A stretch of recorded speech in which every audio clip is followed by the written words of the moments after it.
Nós estamos numa edição especial, nem sei dizer se é Brunecast, se é Café com Destino, o que é, mas nós estamos aqui em Jerusalém. Isso aí, nós estamos na terra de Jesus, numa situação que eu nunca vi antes. Eu venho em Israel há quase 15 anos, o senhor também vem há muito tempo.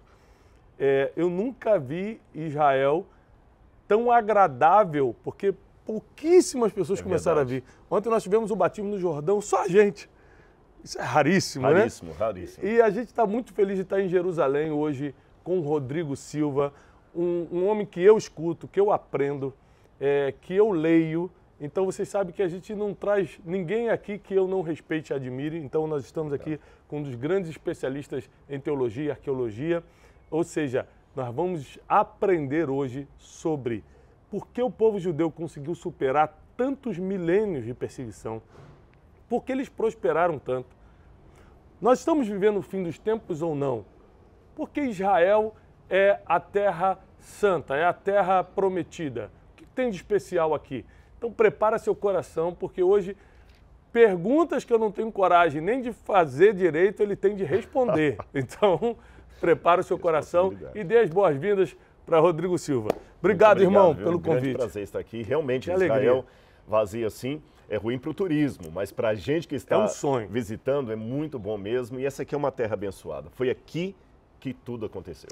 Então, eu falo muito sobre desenvolvimento pessoal, inteligência emocional, e eu sempre, por ser muito ligado à terra de Israel, eu sempre falei da superação dos judeus, mas eu falava e falo do lado de como o judeu se programou financeiramente, como o judeu sempre foi programado emocionalmente para se reinventar. Eu lembro que a maioria dos judeus, assim, com muito destaque na sociedade que eu tive a oportunidade de entrevistar, eu perguntava assim, qual o segredo de vocês sofrerem tanta perseguição e conseguirem rapidamente se levantar, por exemplo, financeiramente? Eles sempre respondiam o seguinte: nós carregamos o que mais importa dentro de uma mochila. Seja uma obra de arte, um diamante, qualquer coisa, eles não investiam em coisas que eles não pudessem carregar, justamente por causa dessa perseguição milenar que eles têm. Mas isso é uma visão empresarial do negócio. Eu quero escutar do Rodrigo Silva o seguinte: qual é a visão bíblica, espiritual sobre a superação dos judeus? Olha, para começo de conversa, sobre os judeus eu falo citando um filme que eu assisti uma vez. O filme, acho que Somos Todos Iguais, foi o título que foi adaptado em português, Something About Us. E tem um trecho desse filme em que um homem, que era um morador de rua, que foi ajudado por uma mulher muito religiosa, ele conversa com o marido dessa mulher. E no diálogo, Tiago, ele fala o seguinte: a senhora Debbie é uma mulher maravilhosa, e o marido dela é maravilhosa. E o sem-teto fala: você não está entendendo, a sua mulher é uma mulher de Deus. Ele falou: eu sei que ela é uma de Deus. Não, você não está entendendo. Ela é amada por Deus. E quando você é amado por Deus, você passa a ser importante para Satanás. Israel é um povo amado de Deus. E por isso eles se tornaram importantes para Satanás. Em que sentido? Foi talvez um dos povos mais segregados de toda a história. O antissemitismo está aí para contar a história. E olha que interessante, eu falando isso aqui, Tiago, eu já digo até iniciando com uma temática um pouco polêmica, mas eu acho que você e todo mundo que está acompanhando a gente vai entender. Eu sou negro.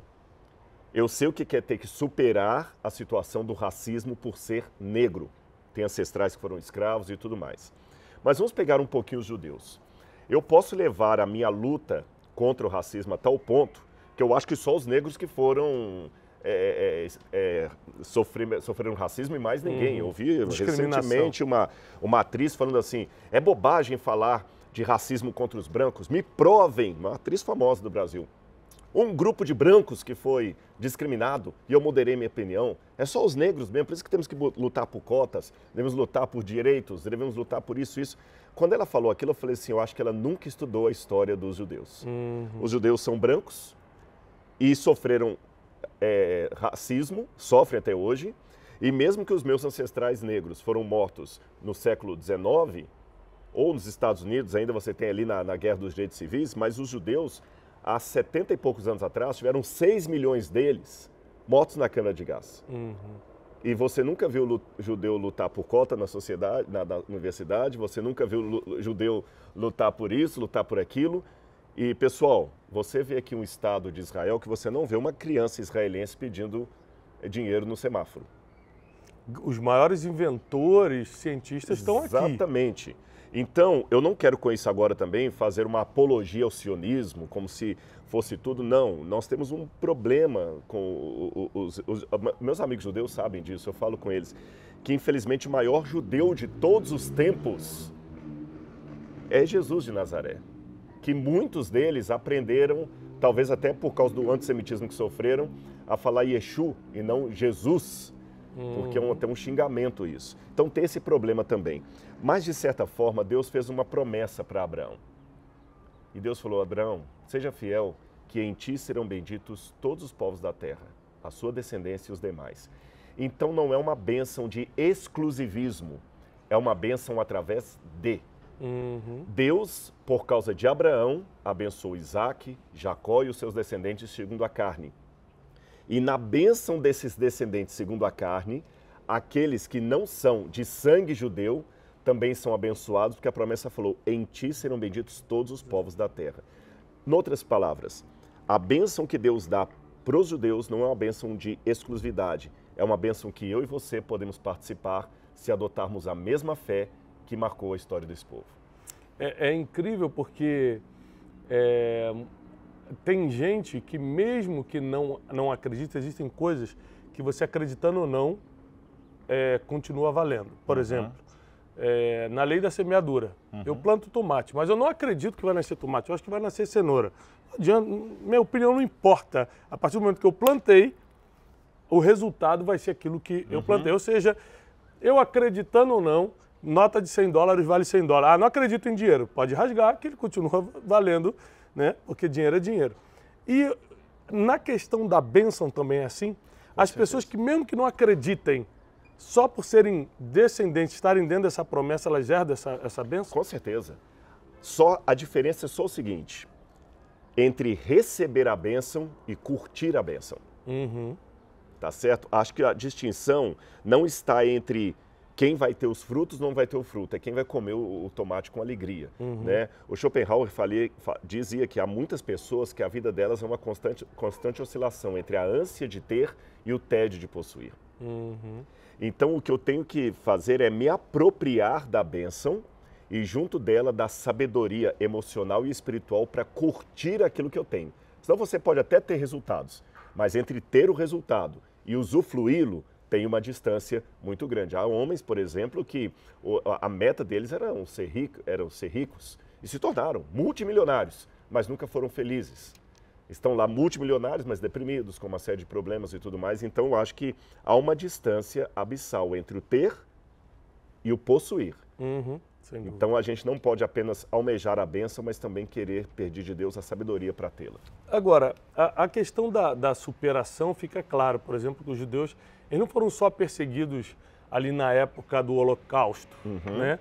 Mas também em outras situações, como na Santa Inquisição, né? E tantas outras passagens da história que a gente vê a perseguição dos judeus, e eles sempre saíam mais fortes. E agora a gente vê um Estado de Israel estabelecido, os judeus sem pedir cota, se destacando na sociedade, em tudo quanto é lugar, na ciência, na medicina, na tecnologia. A tecnologia está cheia de israelenses brilhantes. Isso faz com que eles sejam não só um Estado próspero, que Israel é um Estado rico, mas também um povo, independente de onde eles vivem, eles são um povo próspero. Essa prosperidade, inclusive essa prosperidade financeira, é fruto dessa bênção ou você acha que é algo cultural? O povo foi aprendendo a ganhar dinheiro, a fazer as coisas? Eu acho que não tem como a gente separar a bênção da questão cultural. Porque a bênção já está mesclada na cultura deles, a bênção os formou.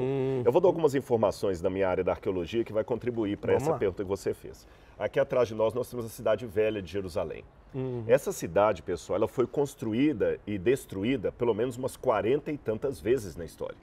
Os cruzados vieram aqui e destruíram a cidade, depois a reergueram. Saladino veio e destruiu a cidade, reergueu. Antes disso vieram os romanos, antes dos romanos os gregos, na época de Antíoco Epifânio. Depois, antes disso, você teve os persas, os babilônios. Ou seja, foi uma cidade que foi sempre palco e ela está aqui até hoje. Então, algumas coisas que marcam os judeus nessa bênção mesclada com cultura. A primeira coisa você apontou aí, a fé. A fé. É interessante que Abraão, o pai dos judeus, é chamado de o pai da fé. E tem uma expressão em hebraico, Tiago, que até hoje os judeus a usam como ditado popular, que é Lech Lechá. Lech Lechá em hebraico é aquela ordem que Deus deu para Abraão, sai da tua terra. Só que no hebraico esse Lech Lechá é como se falasse assim, vai por você mesmo. Você entendeu? Vai na força, alguma gíria que eu pudesse usar assim, né? Vai, mas não vai assim, Tiago, vá. Não, é vá por você mesmo, crendo, com força, sem olhar para trás. E Abraão foi. E Abraão foi para uma terra que ele não sabia o que ele haveria de encontrar. As pessoas que já tiveram a oportunidade de vir aqui a Israel, você já veio aqui mais de 40 vezes e sabe disso, se decepcionam um pouquinho com a chamada terra que manda leite e mel. Porque eu estou falando de um país que tem 470 quilômetros do Líbano até o Egito e uns 130 do Mediterrâneo até a Jordânia. Um país menor do que a maior parte dos estados do Brasil. 63% desse país é deserto. São desertos. É o deserto do Negev, deserto de Araba e o deserto da Judeia. Então o que eles têm de água aqui é muito pouco. O grande manancial d'água deles é o Rio Jordão, Mar da Galileia, e eles ainda vendem água para a Jordânia, um país que quase não tem água. Então você vê, a primeira coisa, fé em Deus. Segundo lugar, identidade. Você falou isso, o judeu, ele está espalhado, mas ele fala que ele é um judeu americano. Eu não conheço os brasileiros que vão para o Brasil e falam que são brasileiros americanos. O filho nasceu lá, já é americano. Ele até prefere, mas meu filho nasceu na América, né? O judeu não, em qualquer lugar ele é judeu austríaco, ele é judeu alemão, ele é judeu americano. Fé em Deus, identidade, ele sabe quem ele é. Ele sabe quem ele é.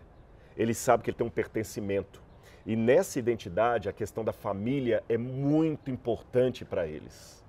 É muito importante. Sabe? Tanto é que uma das características da Aliá, que é o convite para que os judeus voltem para cá, que moram nos países, quanto mais filhos você tiver aqui, mais ajuda o Estado vai ganhar, porque eles querem crescer, eles querem povoar a terra, eles sabem a quem pertencem. A história de sofrimento é passada de pai para filho, não com vitimismo. Essa é a diferença, talvez, de outros grupos que foram martirizados ou sofreram segregação. Eles passam com a ideia de superação. Tem uma história muito interessante em Israel, quando eles morreram no topo de Massada. É uma história complexa aqui, também debatível, porque foram judeus que foram mortos sem a sua vontade e no final se suicidaram, mas independente da polêmica que tem sobre essa história, eles foram massacrados pelos romanos e um dos lemas do exército é Massada nunca mais. Sabe? Então, se nós pegarmos esses princípios e aplicarmos em nossa vida, minha identidade pessoal, quem eu sou, nós não sabemos, às vezes, falar nem o nome do nosso bisavô, né? E a gente já para por aí. Qual a origem que eu tenho? Saber que os meus ancestrais também cometeram erros. Por que a Bíblia não conta só coisas boas do povo de Israel? Ela também conta que o grande rei de Israel, Davi, próximo de onde a gente está aqui, ele viu uma mulher tomando banho, foi lá, adulterou com a mulher e matou o marido dela. Isso é uma coisa terrível. Seria algo que, se fosse o meu avô, eu ia esconder isso da minha namorada. Mas só que eles contam. Por quê? Mostrar que os seus ancestrais também cometeram erros. Eles pisaram na bola. Mas o erro do seu ancestral não é motivo para você errar sob a escusa de eu sou assim porque o meu pai me criou desse jeito. Não, você tem que aprender com o erro dele, tá certo? Segundo, lembrar que você tem uma ancestralidade e você tem um Deus que chamou os seus ancestrais. Identidade, perseverança, não deixar que o caos me consuma. Enfim, num resumo, o que eu aprendo de Israel, olhando toda essa história de sofrimento e superação, é que quem quer dá um jeito, quem não quer dá uma desculpa. É impressionante, duas coisas que me chamam a atenção nessa superação de Israel. Primeiro, a capacidade cultural deles, por exemplo, 2000 anos de diáspora, né? De 70, me corrige que você que é o historiador, 70 depois de Cristo até 1947, quando eles puderam voltar. Mais ou menos 2000 anos de diáspora. Eles não perderam a cultura, a língua, eles mantiveram o idioma. Morando fora de Israel por 2000 anos, quase 2000 anos, eles mantiveram o idioma, mantiveram a cultura, mantiveram a religião, né? Toda a tradição. Isso só é possível por causa da base familiar, né? Ou seja, a tradição oral no judaísmo é muito forte, né? Ou seja, o pai contando histórias dos seus ancestrais para os filhos. E também, além desse aspecto cultural de preservar a cultura, o que eu acho interessante é que o judeu, ele tem a história para contar e a história real. Por exemplo, no Brasil a gente tem a dificuldade que a gente não tem muitos heróis, ou quase nenhum, para contar para os filhos. O judeu, ele fala assim, ó, nosso antepassado era um profeta chamado Eliseu.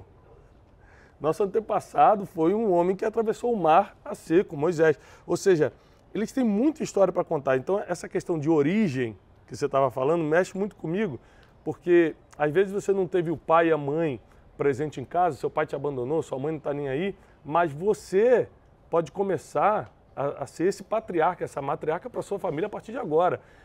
A gente tem que lembrar que o pai de Abraão não era uma bênção como ele era, mas começou de Abraão para Isaac e de Isaac para Jacó. Então é muito importante você saber que se você não teve a oportunidade de receber dos seus pais, faça você pelos teus filhos, tá bom? Agora, na vista da arqueologia, a gente visita muitos lugares aqui interessantes em Israel e muitos lugares são apontados como, ó, aqui possivelmente foi o lugar tal, aqui possivelmente foi o lugar assado. Mas na vista da arqueologia, quais são os lugares indiscutíveis aqui em Israel? Por exemplo, Mar da Galileia é indiscutível, só tem ele, não tem... Ah, mas tem um outro marzinho ali do lado também, não tem, só tem ele. Então, quais são os lugares indiscutíveis que a pessoa hoje pode visitar e saber que está visitando o mesmo lugar que Cristo passou? Nossa, boa. Aliás, eu posso te dar tantos exemplos que a gente ficaria aqui até amanhã. Vou te dar alguns principais, né? Três principais. Três principais. Quando eu venho com grupos aqui, eu sempre faço um joguinho com o pessoal. Eu falo assim, olha, pessoal, eu vou mostrar para vocês 3 tipos de coisa. Quando eu falar é tradição, é apenas um eufemismo para dizer que é mentira, ou que não tem nada a ver. Mas vamos falar que é tradição. Quando eu falar possibilidade, é como se eu falasse assim, olha, Cristo andou por aqui, mas pode ter sido 4 quilômetros para frente, 4 quilômetros. Quando eu falar X, é igual o X do mapa do tesouro. A chance arqueológica é de 95% para cima. Então, já que você citou Jesus, eu vou te dar 3 lugares assim que a gente pode falar isso aqui realmente de Jesus. Como eu falei, eu podia dar 10, 20, vou dar 3. Magdala. Em Magdala, nós temos o achado de uma sinagoga em Magdala, que é do 1º século. Então, ali é um X. Jesus, a chance de Jesus ter pregado naquela... Fica à beira do Mar da Galileia, exatamente. Cidade de onde veio Maria Magdalena. De Magdalena. E agora, em 2021, eu não vi ainda, vou ver agora, para mim também é novo, encontrar uma segunda sinagoga em Magdala do 1º século. Então, ali é um lugar que eu posso falar, Jesus pregou. E em Magdala, nessa sinagoga, encontraram uma pedra que provavelmente é uma pedra de um púlpito. Então, ali, Jesus pregou naquele púlpito. Ali ele esteve, tá certo? Não tem como falar, não, foi mais para cá. Ali ele esteve, porque fala que ele rodou as cidades. Segundo lugar que nós podemos apontar com um X, em Cafarnaum, você tem a igreja octagonal, e embaixo dessa igreja você tem uma outra igreja cristã, do período bizantino. Século IV, né? Século IV, a igreja octagonal século V, e abaixo dela você tem uma casa, e essa casa era a casa de um pescador, tá certo? E nós temos vários indícios arqueológicos que ali era a casa de Pedro. Ali Jesus esteve. Terceiro lugar. Quando ele fala embaixo, lembrando, não é minha área, mas só lembrando para vocês, está falando das camadas arqueológicas. Quanto mais embaixo, mais antigo são as descobertas. Exatamente. É para o pessoal entender assim. Vamos supor que eu tenho aqui uma cidade, aí vem a ação do tempo, guerra, terremoto, abandono, essa cidade destruída. Novas construções. Eles constroem por cima. Não é igual hoje que você passa um trator, limpa tudo. Não, eles vão construindo por cima, né? E o terceiro lugar que eu poderia falar, é interessante que muitos grupos turísticos acabam deixando esse lugar, e, nossa, me arrepia. Porque às vezes eu vejo assim, eles dão uma ênfase à Via Dolorosa, tradição, agora o pessoal já aprendeu, tradição, Via Dolorosa, que não é do tempo de Cristo, que é medieval. O pessoal passa a Via Dolorosa, faz toda a Via Dolorosa, e quando passam ali perto do Cótel, para quem está em casa, o Cótel é o famoso muro ocidental, ou Muro das Lamentações, tem o Davidson Center. Aí eu vejo às vezes os grupos passando e só apontando, oh, ali o Davidson Center é o templo, mas não entram. Ali no Davidson Center você tem a esquina e embaixo você tem a rua original de Jerusalém, onde Jesus pisou. Esta rua, Tiago, ela inclusive, você conhece, ela é feita de pedra calcária, e ali os sacerdotes, na época que Jerusalém neva, pessoal, nós estamos agora saindo do inverno, hoje está um dia muito gostoso, que é outra coisa boa, não está aquele sol. Se tivesse no verão, a gente não estaria tendo essa... Não está nem sol nem calor, nem sol nem frio. Está um rebatedor natural aqui, os câmeras amam, né? Mas se fosse na época do verão, eu não sei se a gente estaria fazendo essa conversa aqui.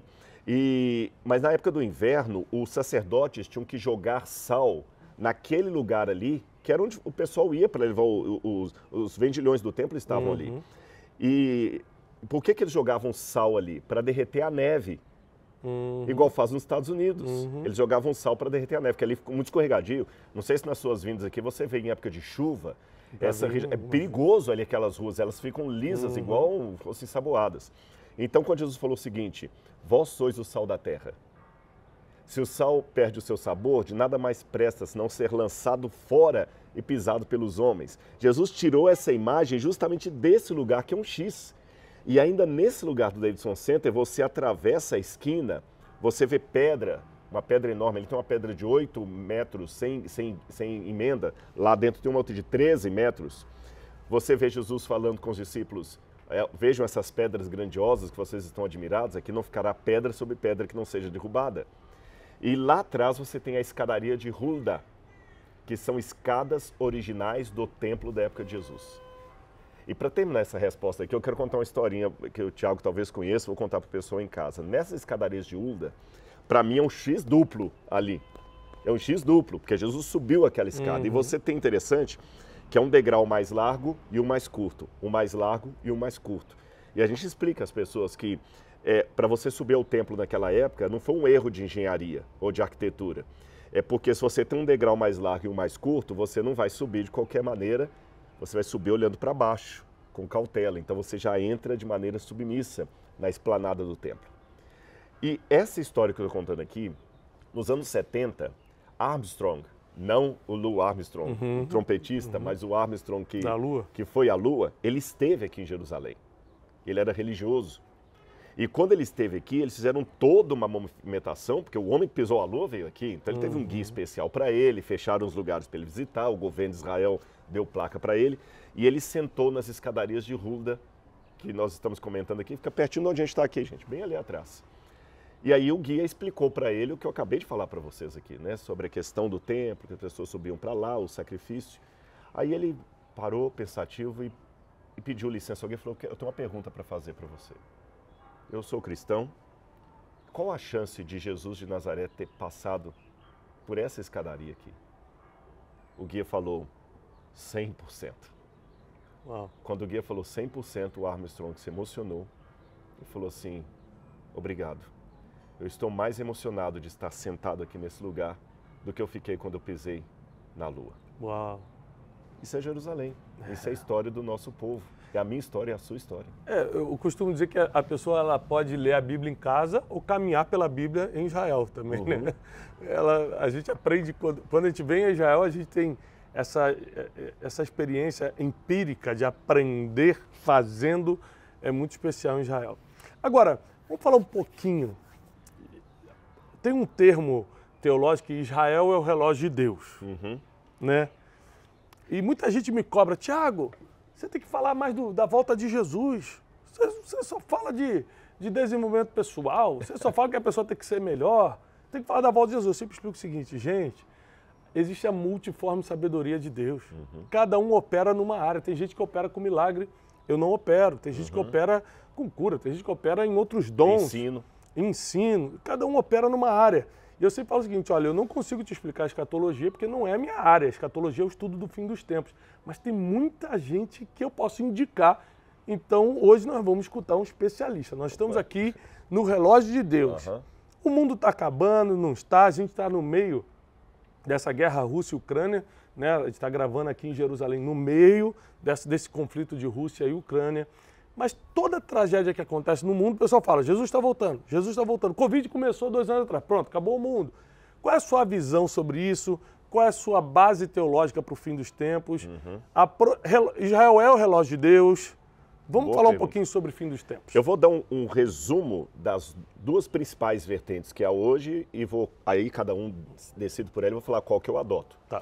Porque eu acho que a gente tem que primeiro ser honesto com as informações, não dar apenas a minha ideia, fazendo parecer que todo mundo pensa como eu. E a segunda, discordar com classe, porque há pessoas que eles querem defender as ideias deles sempre diminuindo o outro, né? Se eu acho que água é melhor do que, sei lá, do que suco, aí eu vou falar, água é melhor, aí você acha que é suco? Não, ele não entende, esse camarada é um vazio. Não, não precisa disso, sabe? Eu acho que não é por aí. Então vamos lá. As duas principais vertentes hoje são as seguintes. Uma delas, que é a mais popular, a mais conhecida, é a chamada vertente do dispensacionalismo. O que é o dispensacionalismo? O dispensacionalismo é uma corrente recente. Ela começou no século XIX para cá, no finalzinho do século XVIII, para ser mais preciso, e ela começou a ganhar popularidade dentro do mundo protestante e evangélico a partir da Bíblia anotada de Scofield, tá certo? Então você tem Darby, primeiro, que foi um teólogo que se encantou com essa ideia de Israel, centro e tudo, e as ideias dele passaram para a Bíblia de Scofield. Scofield, depois de Scofield, você tem Hal Lindsey. E Hal Lindsey vai projetar coisa mais ainda, tá certo? Quando ele escreve livro e depois filme, Deixados para Trás. E hoje eu posso dizer que talvez 70% dos evangélicos e protestantes que estão assistindo conosco hoje pensam em Israel como sendo o relógio de Deus, o dispensacionalismo como sendo o rapture, o arrebatamento da igreja, e o Armagedon como sendo uma guerra final que acontecerá aqui em Israel, no Vale do Jezreel, onde Rússia, China e outros inimigos de Israel farão uma ação contra Israel, e Israel enfrentará esse grupo juntamente com Estados Unidos e aliados. Tá, só para fazer Isso foi bem um resumo. Né? Isso foi o que eu aprendi desde criança, né? Tá? Exatamente. E foi isso que eu aprendi. Inclusive agora são 3 da tarde aqui em Israel, está começando a oração dos muçulmanos. Exatamente. Provavelmente vai vazar no microfone, porque as mesquitas começam agora as orações muçulmanas. Essa foi a teologia que eu aprendi. Mas é uma coisa, antes de você falar a segunda parte, uma coisa que você falou no início me tocou muito sobre não diminuir a opinião do outro. Eu entendo que cada um acaba carregando a sua própria verdade por causa do celeiro que ele teve a vida toda. Eu vim de um celeiro, vim de um quadrado que me ensinou isso. Aí na fase adulta eu comecei a contestar algumas coisas, mas será que é assim? Em 2014 eu quebrei financeiramente, emocionalmente, tive depressão, pânico, mas depressão de verdade, pânico de verdade. Então a gente fica triste hoje e fala que é depressão. Eu falo, gente, esse pessoal não sabe o que é isso. Eu sei, depressão eu sei. Então, eu tive depressão de verdade. Eu quebrei financeiramente de verdade, de ser ameaçado, de falar, já era, acabou minha vida, acabou meu nome, acabou tudo. Nesse período eu falei, eu vou ler a Bíblia para desmascarar Deus. Porque se Deus fosse de verdade, eu sou crente desde criança, eu não estaria passando por isso. Então, nesse tempo de quebra que eu estava revoltado com Deus, eu queria desmascarar Deus, falei, vou ler a Bíblia para encontrar os erros. Foi aí que eu conheci a Bíblia de verdade, foi aí que vi que Deus é incontestável, foi aí que eu tive uma grande experiência com Deus, mas também aprendi outra coisa, eu aprendi a respeitar o quadrado do outro. Eu aprendi que não é porque eu acredito em uma coisa e você acredita em outra que a gente vai brigar. Porque no final das contas você tem as suas experiências, você teve a sua cultura, a sua forma de criação, a sua teologia. Então, assim, nunca valeu a pena uma pessoa bater de frente com a outra para defender sua verdade. Defenda sua verdade acendendo a luz e não gritando com a escuridão, né? Tem gente que adora gritar com a escuridão ao invés de só acender o interruptor e deixa as pessoas decidirem o que elas querem. Então, essa foi a teologia que eu aprendi, essa primeira teologia, e agora eu quero escutar a segunda versão, a segunda parte. Vou passar. Aliás, acho linda essa experiência sua, só um parênteses bem rápido aqui, que você falou da sua luta, como é que você encontrou Deus. Olha a diferença do nome Israel para Islã. Islã significa submisso a Alá, submisso a Deus. Israel é luta com Deus. Se você for olhar do politicamente correto, é melhor falar que você é da religião do submisso a Deus do que da religião do luta com Deus. Mas Deus luta conosco porque Ele sabe que a gente precisa, às vezes, ser quebrado, machucado. E nós estamos num grande conflito entre o bem e o mal. Né? Entre o bem e o mal. E você não treina um soldado jogando xadrez com ele. Você treina um soldado colocando pancada. Então Deus, às vezes, permite a pancada. Mas nisto, aí eu já vou para a segunda explicação, uma das coisas que eu aprendi aqui em Israel, num estado que está sempre em tensão com os vizinhos, temos que eleger as nossas batalhas. Se você não brigar por nada, você vai ser uma barata tonta. Se você brigar por tudo, não vale a pena. E no que diz respeito às ideias, no essencial, devemos ter unidade. No não essencial, podemos ter diversidade. Agora, em tudo, devemos ter caridade. Não é? Muito bom. Então, é com isso que eu procuro levar a minha teologia. Eu acho que eu fiz um bom resumo aqui do dispensacionalismo, todo mundo entendeu. Essa palavra dispensacionalismo, ela vem do grego oikonomos, ou economia, que eles acreditam que em cada época da história, Deus lida com o povo de uma maneira diferente. Então, Israel no final vai ser o palco mesmo, que aqui vai ser a guerra e tudo mais. Há uma outra ideia escatológica, e para quem está nos assistindo, gente, escatologia é o ramo da teologia que fala do fim dos tempos. Tem dois tipos de escatologia. Tem a escatologia particular, que é aquela que pergunta o que acontece com você depois que você morrer. Vai para o céu, para o inferno, purgatório, dorme no pó da terra, ressuscita, reencarna. Escatologia pessoal. Escatologia geral, fim do mundo, fim dos tempos, juízo final de Deus. Falando da escatologia geral, existe uma segunda vertente que é mais antiga do que essa tão popular hoje, que é a escatologia que foi ensinada por Zwinglio, Martinho Lutero, João Calvino, os valdenses, antes deles os cátaros albingenses, e que ainda é mantida mesmo na tradição católica do credo, que Cristo está sentado à direita de Deus Pai Todo-Poderoso, de onde há de vir julgar vivos e mortos. Nessa outra escatologia, não há um espaço necessário para Israel como protagonista do fim dos tempos. Nenhum arrebatamento secreto da igreja. Há uma volta visível de Jesus, única, em que Cristo volta para buscar a sua igreja de maneira visível, triunfante, e ele vem para colocar fim ao mal. Não há essa ideia de um conflito real entre Israel e seus inimigos aqui, e é aí que Cristo volta, tá certo? Esta visão é a que eu adoto hoje, que é a ideia mais antiga da Igreja Batista. Se você pegar os batistas da época, mesmo antes de Billy Graham, se você presbiterianos, que é metodistas e outros que eu podia dizer, Wesley, né, que eu citei aqui. Agora, é interessante que essa visão, embora ela fosse mais clássica, ela é a menos falada hoje. As pessoas esperam mais o arrebatamento e esse sendo.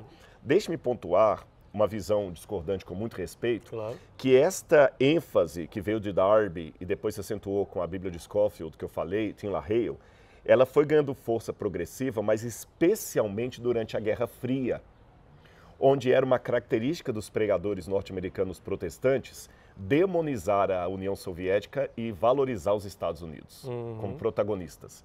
Os heróis do mundo são os Estados Unidos. Você vê em muitos filmes, tem filmes, por exemplo, aquele Independence Day, que fizeram agora um remake dele. Independence Day, quem que é o salvador do mundo é o presidente norte-americano. É o presidente norte-americano que pega o avião e vai com norte-americanos lá atacar, né, e destruir os aliens. Então você tem impacto profundo, quem consegue salvar o mundo são os Estados Unidos. Então toda essa índole americana dos heróis do mundo dos Estados Unidos foi passada também, eu pego carona no que você falou, o ambiente que a gente é criado, como muitos dos pregadores que nós admiramos são americanos, o protestantismo que tem no Brasil veio da América, não veio da Europa, né? Então nós herdamos essa índole americana que eles são os melhores, os principais. Então quem vai salvar Israel é Estados Unidos. Contra quem? O eixo do mal, que são os soviéticos. Rússia, China. Sempre assim, né? Então eu penso um pouquinho diferente. Eu penso que não pelo seguinte, vamos falar dessa guerra que infelizmente estamos passando agora, que eu sou solidário, eu vi cenas de crianças, até quando eu ouvi, porque infelizmente esse número é atualizável dia após dia, já havia 38 crianças mortas em Kiev. 38 crianças só em Kiev, na região de Kiev ali. Então isso é terrível. A morte de um adulto também mas quando mexe com criança, você que é pai, você entende o que eu estou falando. Agora, apesar da minha solidariedade, eu não fico buscando o Armagedon como sendo uma guerra final que vai trazer Cristo. Por um detalhe da Bíblia. Aqui em Mateus capítulo 24, existe um episódio muito interessante que é o Apocalipse dos Evangelhos. E pessoal, nós estamos justamente aqui, perto do Monte das Oliveiras. O Monte das Oliveiras já pega toda essa região aqui onde a gente está aqui atrás. E o que eu estou falando aconteceu justamente aqui. Jesus estava com os discípulos ali em Jerusalém, vendo as pedras do templo. E hoje nós temos restos dessas pedras, o Tiago conhece, tem uma que mede 13,5 metros sem emenda. Sabe o que é uma pedra de calcário inteira de 13 metros sem emenda? Inteira. Aí os discípulos ficaram admirados com aquelas pedras. Senhor, como é magnífico! Jesus falou com eles algo que quebrou a perna deles. Aqui não ficará pedra sobre pedra que não seja derrubado. Isso está em Mateus capítulo 24. Aí, quando os discípulos ficaram atônitos com aquilo, o verso 3 diz assim: no Monte das Oliveiras, aqui atrás. É tão interessante falar isso em Israel, porque eu não preciso de PowerPoint, né? Eu só preciso de dedo, Bíblia e dedo. Já estamos. No Monte das Oliveiras, achava-se Jesus sentado. Quando aproximaram-se dele os discípulos em particular, e lhe pediram: diz-nos quando sucederão essas coisas? Não ficará pedra sobre pedra. Correu no ano 70, que você já falou. E que sinal haverá da tua vinda e do fim dos tempos, da consumação dos séculos? A primeira coisa, Tiago, que Jesus falou com eles é o seguinte: vede que ninguém os engane. Se você está falando aí, está dando uma palestra, um treinamento, uma aula de coach, qualquer coisa, e o pessoal fala assim: Tiago, como é que eu faço para investir, sei lá, em criptomoedas?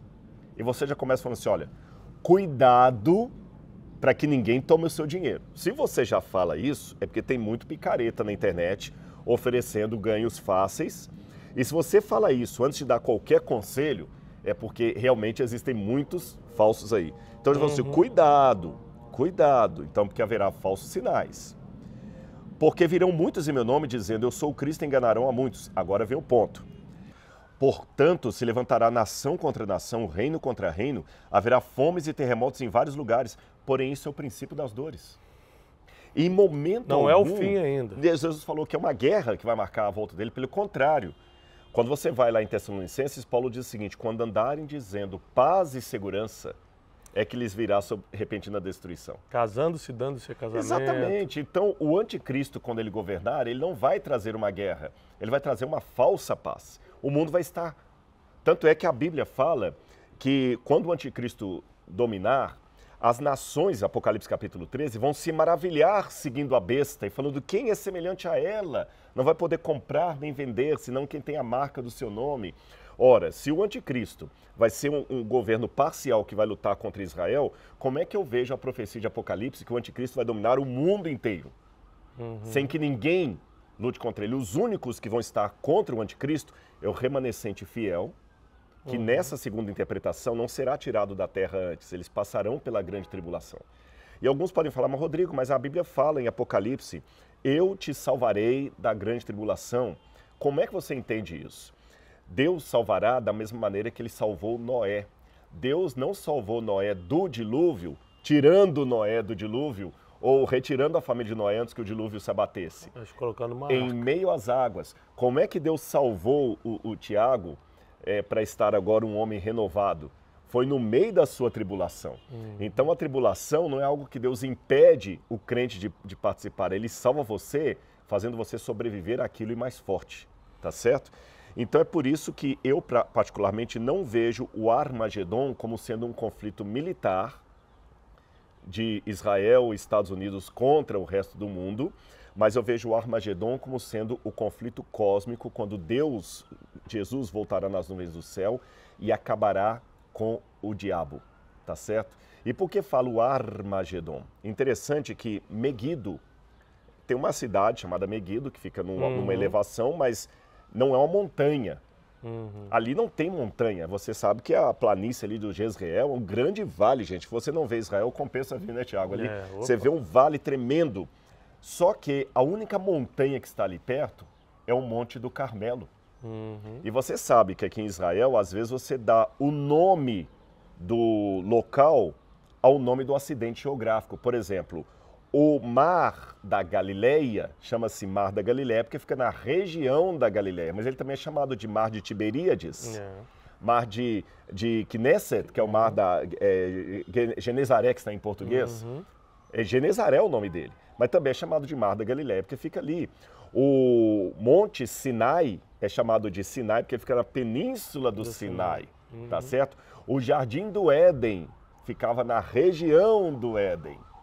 Da mesma maneira, o Monte de Meguido é um monte que fica na região de Meguido. E qual que é o monte que fica na região de Meguido? O Monte Carmelo. E o que aconteceu no Monte Carmelo? A batalha do bem contra o mal, quando Elias fez descer fogo do céu. Então eu entendo que esse final é quando a Bíblia fala que Jesus, com o sopro de sua boca, exterminará o filho da perdição. tá certo? Então não é como nós estamos agora escutando uma sirene, não é apenas uma situação militar humana, é a intervenção última de Deus. Agora, quer você acredite como eu estou dizendo, numa volta visível de Cristo, quer você acredite como dispensacionalista, que será um arrebatamento da igreja, tem algo que você não pode discordar de mim aqui. Sabe o quê? Você tem que estar com Cristo. Você entendeu? Você tem que amá-lo e falar, Senhor, seja por arrebatamento secreto, seja por uma vida visível, eu quero estar do lado do Senhor e não do anticristo. Essa decisão, aí você não pode mudar. Essa é a pergunta que eu queria te fazer. Sempre quando eu estou com grandes teólogos, eu pergunto isso. Se eu acredito no dispensacionalismo, eu só acredito na outra versão. Se eu sou mais para o lado do calvinismo, se eu sou mais para o lado do arminiano. A minha teologia, seja ela qual for, ela vai me levar para o mesmo céu que você? Como é que você vê isso? Boa pergunta. Ou seja, se você é calvinista, eu sou arminiano. Se você acredita na volta visível de Jesus, se você acredita no arrebatamento. A gente discordando em teologias, o céu é o mesmo? Excelente pergunta você me fez. E para respondê-la, se eu tivesse um quadro negro aqui, eu ia desenhar um gráfico para ficar mais didática a resposta. Mas eu vou fazer o gesto com a mão aqui, lembrando que extremismo é um lado da verdade que ficou louco. Tá certo? Então, cuidado.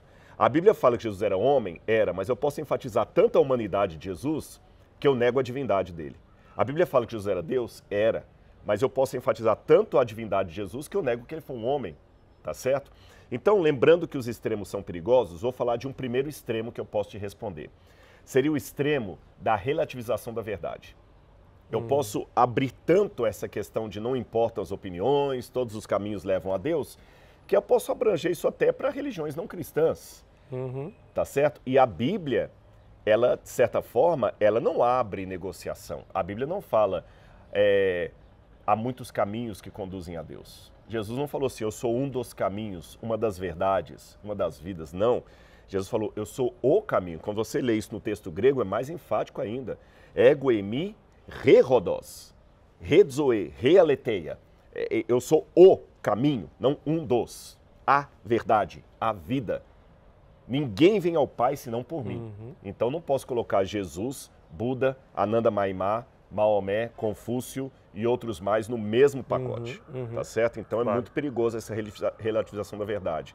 Então eu não posso assumir aqui uma espécie de relativização da verdade, senão eu vou cair numa situação muito complicada. Então, falando em termos de ortodoxia, Jesus encontrou um sujeito que era o extremo oposto do que Jesus acreditava como judeu. Porque ele oferecia sacrifício aos deuses, oferecia sacrifício ao imperador, jurava pelo nome do imperador e ainda ostentava uma águia de opressão que era a águia romana. Era um centurião romano. E quando ele falou, Senhor, meu servo está precisando de uma ajuda lá, não precisa ir lá em casa não, nem sou digno que o Senhor entre em minha morada. Só o fato dele fazer isso significa que ele não era convertido ao judaísmo. Aí Jesus falou o seguinte, puxa vida, alguém lá falou, olha, Senhor, ajuda esse homem aí, porque ele é amigo da gente, ele ajudou a edificar a sinagoga, mas entre ajudar a edificar a sinagoga e curar, Jesus falou o seguinte, eu não encontrei em Israel fé como desse homem. Isso é muito sério. É como se tivesse nós dois aqui agora, Tiago, dois líderes cristãos, pregando na internet, um monte de gente nos seguindo, e Jesus chega aqui e chega um muçulmano desses que estavam acabando de orar há pouco aqui, o pessoal deve ter ouvido aqueles na oração. Jesus falou o seguinte, tá bom, Tiago, parabéns, Rodrigo, mas olha, que fé desse muçulmano, hein? Imagina Jesus aqui agora, nós temos a oportunidade de fazer um podcast com Jesus. Jesus falou o seguinte, olha, eu não encontrei nem nessa sala aqui uma fé como desse muçulmano que está orando ali. Eu ia ficar morrendo de vergonha, e você também? Sem dúvida. E Jesus falou, outra situação, a mulher cananeia, Ciro-fenícia, era pagã, ela adorava deuses. Então vocês notam que Jesus quebrou muitas vezes a perna dos ortodoxos demais quando ele elogia a fé de um pagão. E ele fala, eu tenho ovelhas que não são desse aprisco, a mim convém conduzi-las. Mas um dia haverá um só rebanho, um só pastor. Jesus não relativizou a verdade. Ele falou, eu sou o caminho, a verdade e a vida. Mas tem alguns que estão me conhecendo, mas talvez eles estão me conhecendo por um outro nome. Talvez eles ainda não estão me reconhecendo como Jesus por culpa de vocês. Quem dizem os homens que eu sou? Uns falam que sou João Batista, outros falam que sou um profeta. Tá, e vocês? Quem vocês estão falando para eles que eu sou? Tá certo? Então, Tiago, eu entendo assim, eu tenho a minha convicção doutrinária, teológica, eu não a relativizo, mas nessa convicção doutrinária o meu papel é testemunhar para você, não convencer você, não acusar você, não ser um advogado de Deus, ser uma testemunha de Deus. E saber que se eu chegar lá no céu, guardando o sábado, e você chegar no céu guardando o domingo, que legal, nós dois estamos lá. O que eu não quero é ir para o inferno.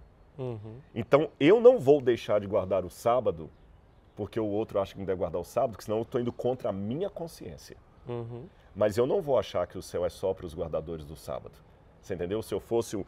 Agora é sim, eu posso, dentro da teologia, fazer uma observação honesta e ao mesmo tempo respeitosa. Por exemplo, eu tenho dificuldade com a teologia que diz que Deus determina quem vai ser salvo e quem não vai. Calvinismo. Eu acho que isso pode trazer uma consequência meio complicada, mas eu estou questionando aquela teologia, não os que aderem a ela, que são pessoas que merecem o meu respeito.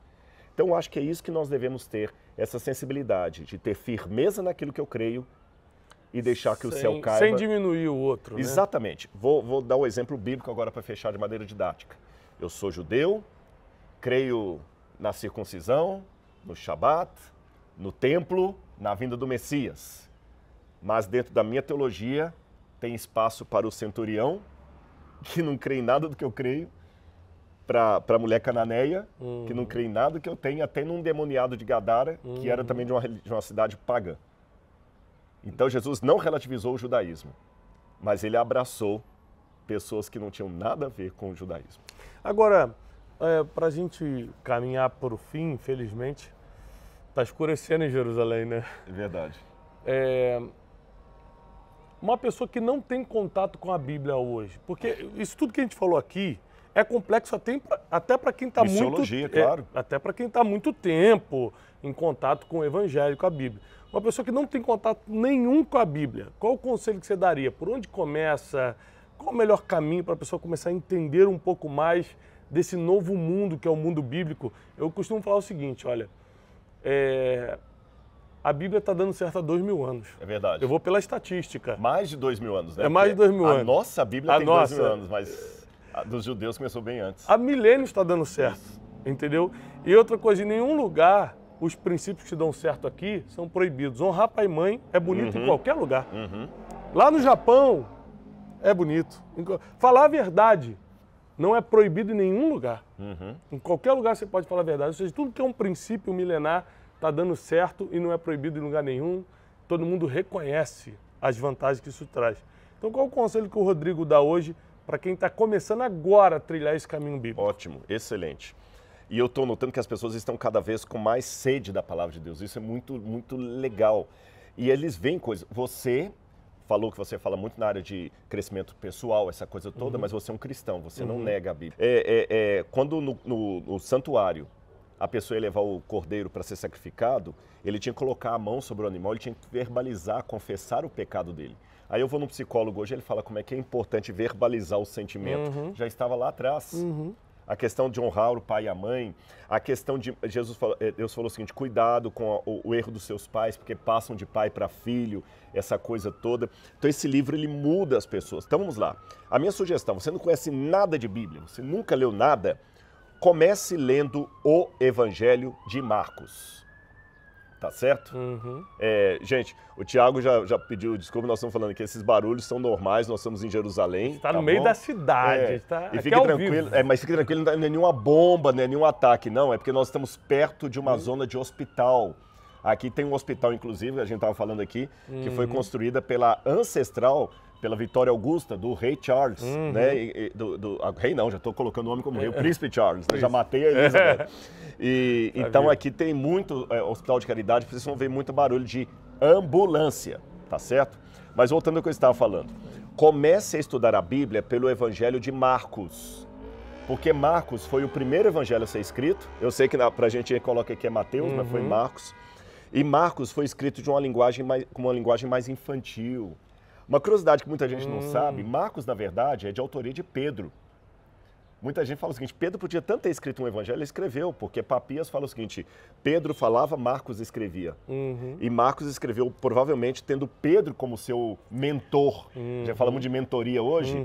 Então comece por Marcos, tá bom? Vá lendo o evangelho de Marcos, etc.